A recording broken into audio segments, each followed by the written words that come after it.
As you complete research for your classes, your professors will expect you to cite your sources. Citing your sources means to tell the reader where you got your information from.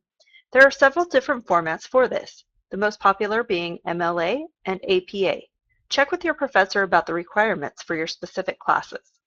This tutorial will focus on MLA citations. MLA stands for Modern Language Association and is typically used for English and history classes. We are going to focus on citations for a works cited page demonstrating the most popular sources used in research papers. We will begin with a book. A book citation will need the author, title, place of publication, publisher, and year of publication. MLA format also requires you to put the medium/format of the book at the end. The medium or format means the way the source of information was published, for example, print, web, DVD, sound recording, etc. To see a list of these options, you can go to one of the additional resources shown at the end of the video. Punctuation is extremely important in MLA format. You will notice in this book citation where the periods, colons, and commas belong. Please note the punctuation in the other examples that are shown throughout this tutorial. This is an example of an MLA citation for a book with one author. The author's last name is recorded first, followed by a comma, and then the author's first name. A period follows the author's first name. The next element of a book citation is the title of the book. You will italicize the title and capitalize all of the words in the title except articles, such as a, an, or the. You will put a period at the end of the title. After the title, you will record the city of publication. You will use the city and the state if it is not a major city. In this case, New York City is a major city, so we just need to put New York. A colon will follow the place of publication in your MLA citation. The name of the publisher comes after the place of publication. You will need to put a comma after the publisher. The year of publication will follow the publisher. Add a period after the year. The citation will end with the medium or format followed by a period. In this example, it is a print book. You will need to double space your works cited page. The first line of each entry is flush left or aligned with the margin, and you will need to indent subsequent lines by a ½ inch. This is an example of a book with two authors. After the first author, you will add a comma, write the word "and," followed by the second author's first name and last name. Just like before, you will end with a period. Here is an example of an ebook citation. It will have all of the elements of a regular book citation, but you will need to add a few elements. You will need to include the name of the database. Notice that it is italicized. You will add the medium or format, and then the date accessed. The citation will end with a period. The format of the dates in MLA is as follows. You will begin with the day of the month first, then the month, abbreviated if longer than 4 letters, and then finally the year. As you continue watching this video, you will notice that all MLA citations require similar information. You will need to add other required elements for different types of sources. This is the basic format for an essay, short story, poem, or chapter in a collection. After the author's name, you will have the title of the essay in quotation marks. Notice that it ends in a period. You will then add the title of the collection, be sure to italicize it, and then follow it with a period. If there is an editor or editors for the collection, you will add the editor's names followed by a comma and ed period. Ed is an abbreviation for editor. This is an example of an essay with all of the required elements.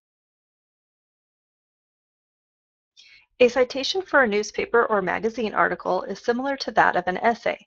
You will have the author's name, remember last name first, followed by a comma, and then first name and a period. The title of the article, followed by a period in quotation marks. You will then add the title of the publication. The publication title will be italicized. There is no punctuation after the publication title, and you do not need the city of publication. Simply add the date of the article. Remember the correct format, please. The date is followed by a colon.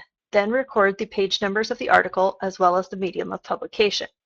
Here are some examples of magazine and newspaper articles. I highlighted the publication title followed by the date to illustrate the correct punctuation.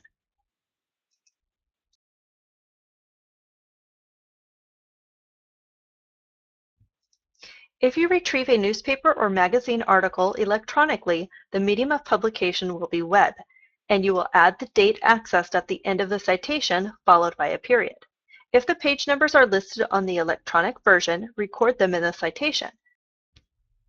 If the page numbers are not available on the electronic version, write N period, PAG period, all lowercase, as seen in this example. Articles retrieved from online databases are similar to that of newspapers and magazines. However, you will be required to add additional information. You will have the author, title of article in quotation marks, title of journal or magazine italicized, as well as the volume and issue numbers followed by the year in parentheses, if those are applicable. After the year, you will record the page numbers. The database name will be listed next. It needs to be italicized. Since it is an online database, the medium of publication will be web, and you must have the date of access at the end. This example shows how to write the volume and issue numbers. The volume number is first, followed by a period, and the issue number. Not all publications will have this. Web pages also follow a similar format. You will have the author, followed by the title of the work in quotation marks. After the title of the work, you will record the overall name of the website, capitalized and italicized. Next, you need to record the sponsor or publisher of the website. This is usually found by the copyright information listed on a website, typically in small print at the bottom of the page. If there is no publisher, you will write capital N period, followed by a lowercase p period. Follow this with a comma, the date of publication. If no date is listed, you will write lowercase n period, d period. The publication medium will be web, and the end of the citation will be the date accessed. If a website is written by a corporation, use the corporate name as the author's name. One frequently asked question is, what if the source of material does not have an author listed? In this case, you will leave out the author and begin your citation with the title of the article or name of the book and continue with the required elements of the citation.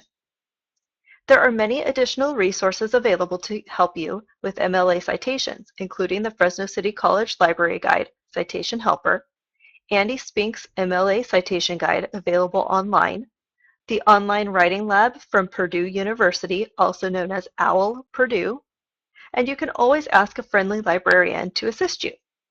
The Modern Language Association has a Style Center at https://style.mla.org, which will walk you through this process as well. Thank you for watching this tutorial.